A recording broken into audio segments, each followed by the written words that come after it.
Good evening students. मैं आप सभी का कम्युनिकेशन स्किल्स के इस दूसरे ई लेक्चर में वेलकम करता हूं। तो आज का हमारा जो दूसरा ई लेक्चर है उसमें जो पहला वीडियो मैंने बनाया था उसके आगे हम सिलेबस के अनुसार उसको कंटिन्यू करेंगे। तो आइए देखते हैं। हम चैप्टर 1 की बात कर रहे थे, बेसिक्स ऑफ कम्युनिकेशन की। उसमें हमने देखा था कि जो कम्युनिकेशन जो वर्ड है वो क्या होता है, उसको कहाँ से लिया गया है और उसमें कम्युनिकेशन का मतलब क्या होता है और वो प्रोसेस क्या है। इसके अलावा हमने देखा था जो कम्युनिकेशन की प्रोसेस है वो क्या है। तो वो सारा चीज़ हम देखने के बाद आज हम बात करेंगे। और उसमें हमने बात किया था पिछली वीडियो में कम्युनिकेशन मॉडल्स की। उसमें मैंने आपसे बताया था वन वे कम्युनिकेशन मॉडल होता है और टू वे कम्युनिकेशन मॉडल होता है। आज हम बात करेंगे जो कम्युनिकेशन प्रोसेस है उसके जो वेरियस यानी विभिन्न कंपोनेंट्स हैं या घटक हैं वो कौन कौन से होते हैं और उनको समझने का हम प्रयास करेंगे।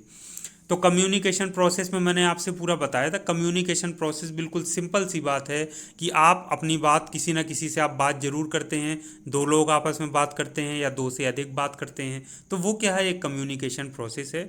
तो उसमें जो जो घटक होते हैं वो उसको आप आसानी से समझ सकते हैं, उसको रटने की आपको आवश्यकता नहीं है। देखिए, दो लोग अगर बात कर रहे हैं तो वो अपनी बात पहुंचा रहे होंगे दूसरे तक, तो उसमें बात में कुछ मैसेज होगा ना। मैसेज यानी कुछ बात होगी। वो बात आपका कोई इन्फॉर्मेशन हो सकता है, कोई आइडिया हो सकता है, कोई थॉट हो सकता है, अपनी फीलिंग्स हो सकती है। यही सब चीज़ें तो आप मैसेज के रूप में किसी को बताएंगे। तो एक जो पहला कंपोनेंट या घटक है वो हुआ मैसेज। ठीक है। दूसरा मैंने आपसे बताया था सेंडर होता है इस प्रोसेस में, रिसीवर होता है। तो सेंडर तो होगा ही बोलने वाला, जो अपनी बात बोल रहा है या लिखकर बता रहा है, यानी जो मैसेज को भेज रहा है वो सेंडर है, तो वो सेंडर हो गया। तीसरा हो गया इनकोडिंग। अब सेंडर का मैंने बताया था चित्र में पिछली वीडियो में कि जैसे ही माइंड में मान लीजिए उसके माइंड में आया कि वृक्ष है, आया तो उसके इमेज बनी, तो वो क्या हुआ, उसको ऐसे शब्द में बदलेगा जो सामने वाले को वो पहुंचा सके और सामने वाला उसको समझ सके। तो उसको माइंड में मान लीजिए मेरे पेड़ आया, तो मैं उसको क्या बोलूँगा कि ट्री बोलता हूँ और ट्री बोल करके मैं आप तक पहुंचाता हूँ, तो आप उसको वो समझ लेंगे आसानी से। तो उसको कहते हैं इनकोडिंग। इनकोडिंग मतलब कोडिंग करना। तो इनकोडिंग हो गया ये। उसके बाद जो चौथा नंबर पर होता है कम्युनिकेशन चैनल, या उसको मीडियम बोलते हैं। तो कम्युनिकेशन चैनल मैंने आपसे बताया था कि जो सेंडर होता है वो अपनी बात को बोल करके बता सकता है, या हो सकता है वो लिख करके बताए, या अपनी शरीर की भाव भंगिमाओं द्वारा या कुछ संकेतों द्वारा बताए। तो उसको कहते हैं कम्युनिकेशन चैनल। ये वो बोलकर बता सकता है, लिखकर बता सकता है, शरीर की भाव भंगिमाओं द्वारा बता सकता है, या फिर इशारे द्वारा बता सकता है। तो वो कम्युनिकेशन चैनल कहलाता है या मीडियम कहलाता है कि वो कैसे अपनी बात को पहुंचा रहा है। तो चौथा ये महत्वपूर्ण कंपोनेंट हो गया। फिर पांचवा आपका आ गया रिसीवर, यानी जिस तक बात पहुंच रही है। रिसीवर तक जब बात पहुंचती है तो जैसे ही वो बात सुनता है, चित्र के द्वारा मैंने बताया था, तो वो जैसे ट्री उसके पास पहुंचा, कान में उसके सुनाई दिया, तो इमेज उसके माइंड में क्या बन जाएगी, ट्री की यानी पेड़ की इमेज बन जाएगी। तो उसने क्या किया, जैसे ही उसको मैसेज मिला उसने उस बात को अपने हिसाब से समझा। तो ये समझने की जो उसकी प्रक्रिया है वो कहलाती है डीकोडिंग। यानी उसको जो मैसेज प्राप्त हुआ उसको उसने क्या किया, डीकोड किया, यानी कि अपने हिसाब से उस बात को समझा। तो उस प्रक्रिया को कहते हैं डीकोडिंग। और सबसे लास्ट में वो फीडबैक दे सकता है, अपनी बात को बोल सकता है सेंडर से कि नहीं सर, ये आपकी बात हमको अच्छी नहीं लगी, या आपकी बात हमको बहुत अच्छी लगी, ये सारा चीज़ बहुत अच्छी थी, या इसमें ये आवश्यकता है करने की। तो वो कहलाता है फीडबैक, अपनी बात को पहुंचाना। तो बिल्कुल सिंपल प्रोसेस हैं कंपोनेंट जो कम्युनिकेशन प्रोसेस के, बिल्कुल ईजी, आप उंगलियों पे गिन करके कभी भी लिख सकते हैं। एक तो मैसेज होगा, मैसेज में कोई भी बात हो सकती है, इंफॉर्मेशन, आइडिया हो सकता है, थॉट हो सकता है, फीलिंग्स हो सकती हैं, वो कहलाता है मैसेज। अब सेंडर होगा, सेंडर क्या करेगा, जैसे ही माइंड में कोई आइडिया आएगा उसको बोलेगा जो सामने वाला समझ सके, तो उसको बोलते हैं इनकोडिंग। फिर कम्युनिकेशन चैनल होगा, वो लिख करके बता रहा है कि मुंह से बोलकर बता रहा है, या फिर भाव भंगिमा द्वारा, शरीर के संकेतों द्वारा बता रहा है, कम्युनिकेशन चैनल या मीडियम कहलाएगा। फिर रिसीवर होगा, जिस तक बात पहुंच रही है, फिर उसका क्या करेगा, मैसेज जो उस तक पहुंचा है उसको डिकोड करेगा, अपने हिसाब से उसको समझेगा, और फिर वो क्या करेगा, फीडबैक भी दे सकता है। तो ये 7 इंपॉर्टेंट कंपोनेंट हैं जो कम्युनिकेशन प्रोसेस में होते हैं। ये मैसेज मैंने आपको बताया था, ये पिक्चर के साथ पहले एक्सप्लेन किया था, वही चीज़ है। ये आपका सेंडर हैं, जो क्लास टीचर हैं, आपके खड़े हैं, आपको पढ़ा रहे हैं, ये मैसेज दिए तो मैसेज आप तक पहुंचा, आपने उस बात को आसानी से समझा जो उनकी बात थी, जैसी सुनाई दी या उन्होंने लिख करके बताया, और उनको क्या किया, फीडबैक दिया। तो ये पूरी प्रोसेस, ये आपके कंपोनेंट सारे इस चित्र से बिल्कुल क्लियर या स्पष्ट हैं। अब ये कोडिंग डिकोडिफाई करने का मैंने आपसे बताया था कि माइंड में सेंडर जो प्रेषक होता है, जिसके सेंडर के माइंड में जैसे ही कोई बात आती है, मान लीजिए पेड़ की छवि आई, तो उसने ऐसे शब्द में बदला जो सामने वाला समझ सके, तो उसने उसको ट्री बोला मुंह से। ट्री जो बात थी उसके कान तक पहुंचा रिसीवर के, उसने बात को ट्री जैसी शब्द सुनाई दिया, तो उसने पेड़ की इमेज अपने माइंड में बना ली, यानी शब्द सुनते ही उसने उसकी इमेज अपने माइंड में क्रिएट की। तो उसने क्या किया, उसने डिकोडिंग किया। और इसने क्या किया, ये जो सेंडर था उसने इनकोडिंग किया, तो उसको करते हैं कोडिफाइंग, या इसको कहते हैं डीकोडिफाइंग, यानी इनकोडिंग और डीकोडिंग। तो ये प्रोसेस आप आसानी से इसमें चित्र के द्वारा समझ सकते हैं। अब इसमें जो सातों कंपोनेंट थे वो मैं उसमें हम डिस्कस कर लेते हैं। पहला था मैसेज। तो message is a piece of information spoken or written to be passed from one person to another, यानी एक सूचना का एक छोटा सा टुकड़ा होता है जो बोल करके या फिर लिख करके एक व्यक्ति से दूसरे व्यक्ति तक पहुंचाया जाता है। इट में इन्वॉल्व एनी फैक्ट, कोई भी फैक्ट हो सकता है, कोई आइडिया हो सकता है, ओपिनियन हो सकती है, फिगर हो सकता है और इन्फॉर्मेशन हो सकता है। It comes in the mind of sender, speaker और कम्युनिकेटर। तो जो सेंडर होता है उसको स्पीकर भी बोल सकते हैं, जो बोलने वाला है, या कम्युनिकेटर भी कह सकते हैं। तो उसके माइंड में ये चीज़ आती है तो उसको मैसेज कहते हैं। दूसरा होता है आपका sender. Sender is the person who sends और कन्वेज द मैसेज, यानी सेंडर एक ऐसा व्यक्ति है जो अपने मैसेज को भेजता है या कन्वे करता है, यानी आप तक पहुंचाता है। There is always a communicator or sender in the process of communication. Communication की प्रक्रिया में हमेशा एक कम्युनिकेटर होता है, यानी वार्तालाप करने वाला, या फिर उसको सेंडर उसी को बोलते हैं क्योंकि वो अपनी बात को बोलता है, दूसरे तक पहुंचाता है। ठीक है। He may be an individual, individual मतलब ये कोई अकेला व्यक्ति हो सकता है, एक ग्रुप व्यक्तियों का समूह हो सकता है, और एन ऑर्गेनाइजेशन, कोई एक बड़ा ऑर्गेनाइजेशन भी हो सकता है।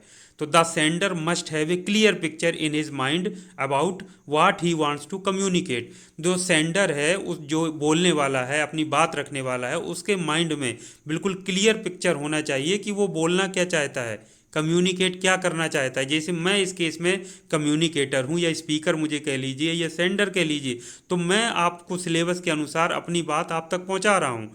तो मेरे माइंड में क्लियर पिक्चर है कि मुझे क्या पढ़ाना है सिलेबस के अकॉर्डिंग, वो मैं आपको बता रहा हूँ, आप तक पहुँचा रहा हूँ, बता रहा हूँ।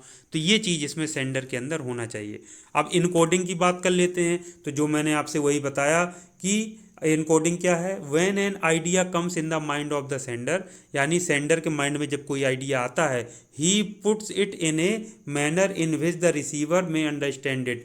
तो वो उसको इस तरीके से प्रस्तुत करता है कि रिसीवर जो जिस तक बात पहुंच रही वो उसको आसानी से समझ सके। तो giving a thought a form of language which can be understood by the receiver is called encoding, यानी कि जो थॉट माइंड में आया, विचार आया, उसको एक भाषा का रूप देना जिसको कि प्राप्त करने वाले यानी रिसीवर आसानी से समझ सके, ये प्रक्रिया कहलाती है इनकोडिंग। ये चौथा है आपका कम्युनिकेशन चैनल। कम्युनिकेशन चैनल के बारे में मैंने बताया, कम्युनिकेशन मीडियम भी इसको कहते हैं।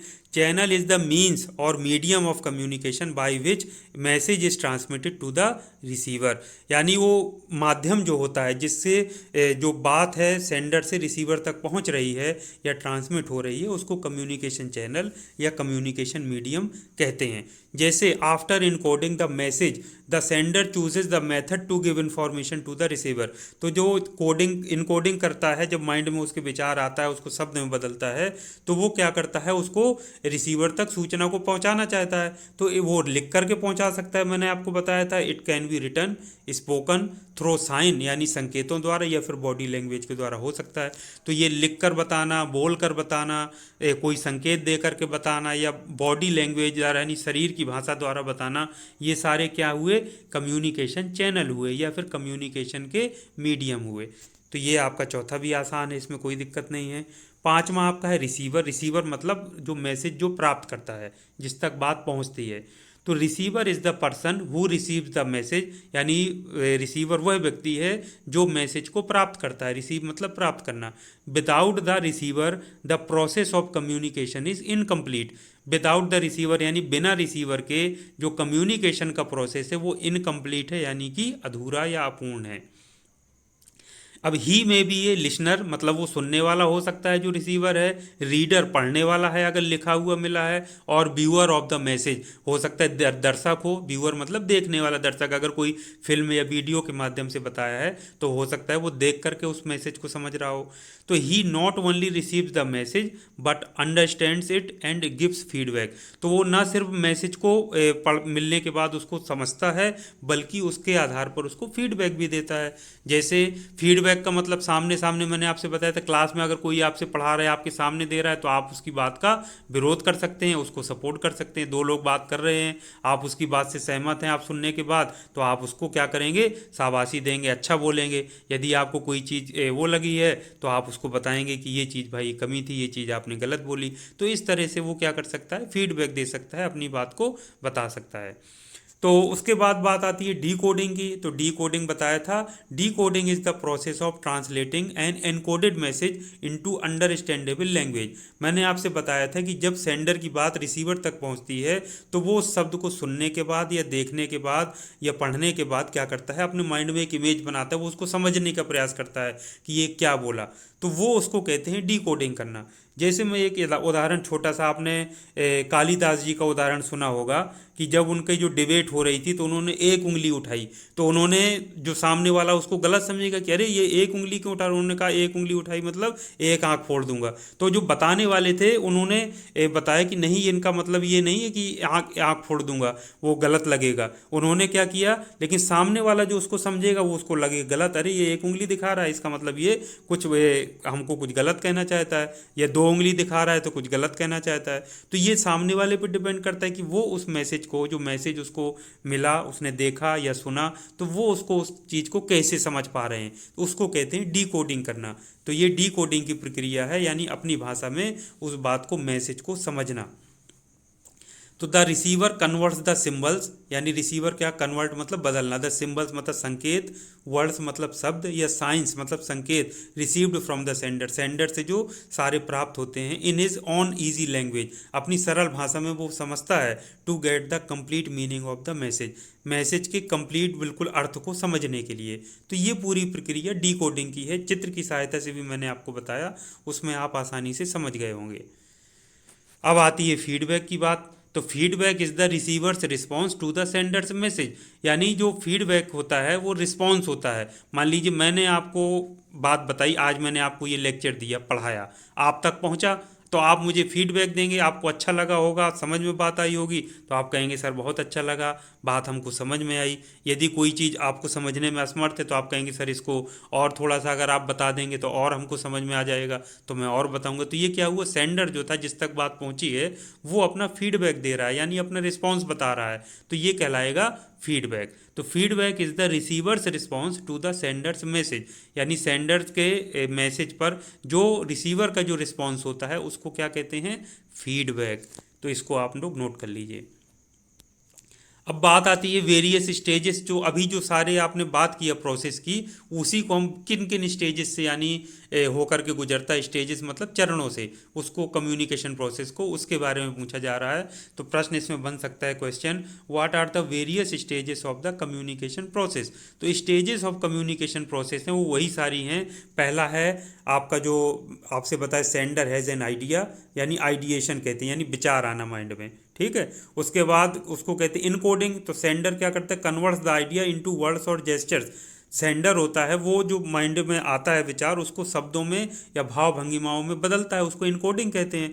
फिर वो क्या कहता है, message travels over channel, message travel channel के थ्रू ट्रेवल करता है। चैनल मतलब लिख करके या बोल कर या भाव भंगिमा द्वारा, आप जैसे भी बता रहे हैं, तो ट्रेवल करेगा, या इसको कहते हैं ट्रांसमिशन।